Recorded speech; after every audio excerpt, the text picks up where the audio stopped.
pode casar novamente se o ex ainda vive? Imagine duas histórias. Na primeira, o homem abandona a esposa porque começou um relacionamento com outra mulher. Ele provocou o divórcio e pouco tempo depois casa-se com a amante. Na segunda história, uma mulher é abandonada pelo marido. Ele sai de casa, assume outra família e deixa claro que não deseja qualquer reconciliação. Agora, alguém apresenta a mesma resposta para os dois.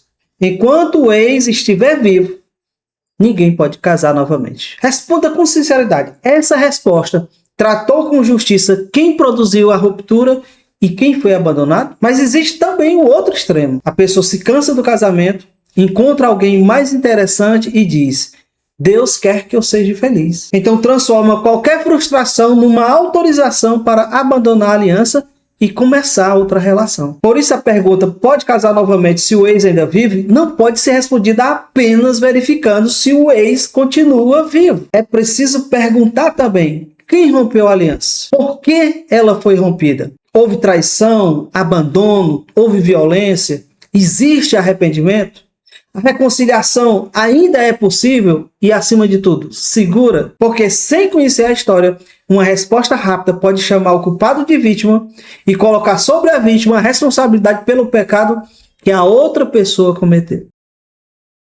Em Mateus capítulo 19, alguns fariseus se aproximaram de Jesus e perguntaram: é lícito ao homem repudiar sua mulher por qualquer motivo? A expressão importante aqui é, por qualquer motivo? Eles não estavam procurando ajuda para uma mulher abandonada. Não, a discussão girava em torno do direito que o homem acreditava possuir de mandar a sua esposa embora. Jesus respondeu voltando ao princípio da criação. Ele citou Gênesis e disse: os dois se tornarão uma só carne. E ato contínuo ele afirma: o que Deus ajuntou, não separe o homem. Os fariseus então perguntaram: por que Moisés havia mandado dar carta de divórcio? Jesus corrigiu a maneira como eles estavam interpretando Deuteronômio 24. Moisés não criou o divórcio, nem ordenou que os homens se divorciassem. A legislação regulava uma prática que já acontecia e colocava limites para aquela sociedade. Por isso Jesus respondeu em Mateus capítulo 19, verso 8. Por causa da dureza do coração de vocês, é que Moisés permitiu que vocês repudiassem a mulher. O problema é e sempre foi a dureza do coração. É o coração endurecido que trai, que abandona, que agride e depois procura um versículo para justificar aquilo que decidiu fazer. Jesus estava confrontando o casamento descartável. Ele não estava entregando uma arma religiosa para manter uma vítima presa a quem já destruiu uma aliança. Você pode estar se perguntando, Jesus proibiu todo o novo casamento? Em Mateus 19, 9, Jesus declarou: quem repudiar sua mulher, não sendo por causa de imoralidade sexual, e casar com outra, comete adultério.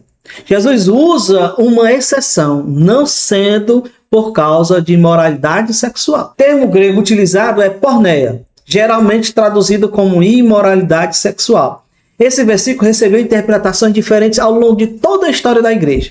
Alguns cristãos entendem que nenhum novo casamento é permitido enquanto o ex-cônjuge estiver vivo. Para eles, a exceção permite somente a separação, mas não um novo casamento. Outros já entendem que Jesus estaria falando de uniões ilícitas ou do período de compromisso anterior ao casamento. Essa posição tenta preservar a permanência da aliança e precisa ser tratada com respeito. Mas muitos cristãos entendem que a exceção está ligada à frase inteira. Quando a aliança é rompida pela imoralidade sexual, o cônjuge que não produziu essa ruptura pode estar livre para um novo casamento. Marcos 10, verso 11 e 12 diz assim: e ele lhes disse: quem repudiar sua mulher e casar com outra, comete adultério contra aquela. E se ela repudiar seu marido e casar com outro, comete adultério. Já Lucas 16, verso 18 diz assim: quem repudiar sua mulher e casar com outra, comete adultério. E aquele que casa com a mulher repudiada pelo marido também comete adultério. Então, Marcos e Lucas apresentam a regra geral sem mencionar a exceção. Mateus é que resiste à exceção, no caso, imoralidade sexual. Eu não estou aqui colocando um evangelista contra o outro. Quero mostrar que a regra confronta o divórcio usado para trocar de cônjuge. A exceção, ela reconhece que existem situações nas quais a própria aliança foi profundamente violada. A exceção não é um mandamento para se divorciar, porque existe o perdão, mas também não obriga alguém a permanecer num casamento sem limites. Pode haver arrependimento, pode haver tratamento, reconstrução, reconciliação, mas reconciliação ela não acontece porque alguém foi ameaçado pelo inferno. Ela exige verdade, mudança e, acima de tudo, tempo. E o que Paulo disse sobre o abandono? Na primeira carta aos Coríntios, no capítulo 7, Paulo trata de situações concretas vividas pela igreja. Nos versos 10 e 11, ele orienta um casal cristão a não se separar. Se a separação ocorrer, ele apresenta a possibilidade de permanecer sem casar ou que venha a buscar a reconciliação. Depois Paulo trata de um outro caso. Um cristão era casado com alguém que não compartilhava da fé. Se o cônjuge descrente aceitasse permanecer no casamento, o cristão não deveria abandoná-lo. Mas Paulo escreve em 1 Coríntios, no capítulo 7, verso 15, o seguinte: se o não crente quiser separar-se, que se separe. Em tais casos, o irmão ou a irmã não fica sujeito à servidão.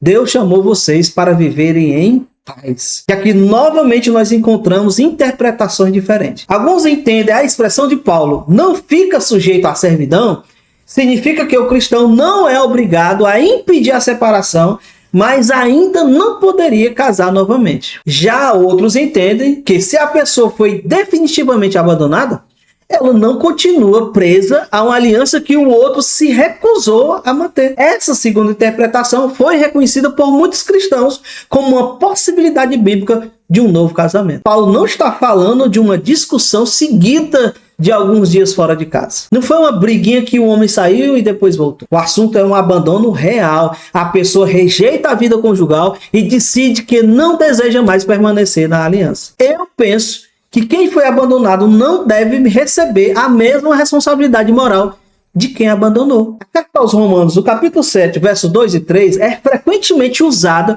para afirmar que uma pessoa só pode casar novamente depois da morte do ex. Paulo escreve: a mulher casada está ligada pela lei ao marido enquanto ele vive, mas se o marido morrer, ela fica livre da lei conjugal. Gente, o texto precisa ser respeitado. A morte encerra o vínculo matrimonial. Paulo afirma algo semelhante em 1 Coríntios capítulo 7, verso 39, quando ele diz que a viúva está livre para casar, desde que seja no Senhor. Mas qual é o assunto do Romanos 7? Paulo não está respondendo perguntas sobre adultério, sobre abandono, sobre violência ou sobre divórcio. Ele está usando o casamento como uma ilustração para explicar a relação do cristão com a lei. Ele está dizendo que assim como a morte encerra determinado vínculo, morremos para a lei por meio do corpo de Cristo. Romanos 7 apresenta a regra comum do casamento, mas não pretende examinar todas as situações excepcionais. Não é responsável retirar uma ilustração de Romanos 7 e usá-la para apagar aquilo que Jesus tratou em Mateus 19 ou aquilo que Paulo mesmo escreveu sobre o abandono em 1 Coríntios capítulo 7. Da mesma forma, não podemos usar as exceções para fingir que a regra não existe. Casamento é uma aliança séria. O novo casamento não pode ser usado para legitimar a relação que provocou a destruição do primeiro. E você pode perguntar, e quando tem violência? Quando existe a violência, a primeira pergunta não deve ser: essa pessoa poderá casar novamente? Não, a primeira pergunta deve ser: essa pessoa está segura? Separar-se para preservar a vida e decidir sobre o futuro casamento são questões relacionadas, mas não são idênticas. Uma vítima não precisa continuar dormindo ao lado de quem a agride, enquanto teólogos discutem qual categoria deve ser aplicada no caso. Ela precisa de proteção, de acompanhamento e, quando necessário, até a ajuda das autoridades. Muitos pastores entendem que a violência persistente pode representar um abandono prático da aliança, mesmo quando o agressor continua morando na mesma casa. Outros já não colocam a violência diretamente dentro da situação descrita em 1 Coríntios capítulo 7, verso 15. Mas nenhuma interpretação responsável deveria exigir que uma vítima permaneça exposta ao perigo para provar fidelidade a Deus. A proteção deve ser imediata. A decisão sobre divórcio e um novo casamento exige tempo, análise da história e discernimento. E esse tema existe dois extremos. O primeiro extremo transforma o casamento em algo descartável. Qualquer dificuldade recebe o nome de incompatibilidade. Ah, eu separei porque nós éramos incompatíveis. A pessoa inicia outra relação e depois procura uma interpretação bíblica que diminua a sua responsabilidade. Nesse caso, a advertência de Jesus permanece. Romper a aliança para viver outro relacionamento não deixa de ser adultério só porque o divórcio foi registrado no cartório. O segundo extremo transforma o casamento numa prisão religiosa. A pessoa foi traída, abandonada, violentada, mas escuta que precisa permanecer sozinha pelo resto da vida porque o responsável pela ruptura ainda está vivo. É por isso que em alguns ciclos de orações tem irmãzinhas orando pedindo que fulano e beltrano morram, para que a irmã possa casar. Antes de decidir sobre um novo casamento, algumas perguntas precisam ser enfrentadas. O que realmente provocou o fim do casamento? Existe imoralidade sexual, abandono e violência? Houve arrependimento ou apenas pedido de desculpa seguido pelo mesmo comportamento? Essa reconciliação é possível e é segura? O desejo de casar novamente nasceu depois de um processo de cura ou começou antes do divórcio? A nova relação está sendo usada como anestesia para uma ferida que ainda não foi tratada? Entenda, essas perguntas são importantes. Elas impedem que uma decisão seja construída somente por causa da carência, da culpa ou da pressa. Então, a pessoa pode ou não pode casar novamente se o ex ainda vive? Em todos os casos, não. Em nenhum caso, também não considero que essa resposta consiga respeitar o conjunto dos textos bíblicos. Quando alguém abandona o casamento para viver outra relação, Jesus chama essa ruptura pelo nome certo: adultério. Mas quando existe imoralidade sexual ou abandono definitivo, há uma base bíblica consistente, reconhecida por muitos cristãos para compreender que o cônjuge que não produziu a ruptura pode estar livre para um novo casamento. Nos casos de violência, a segurança vem primeiro.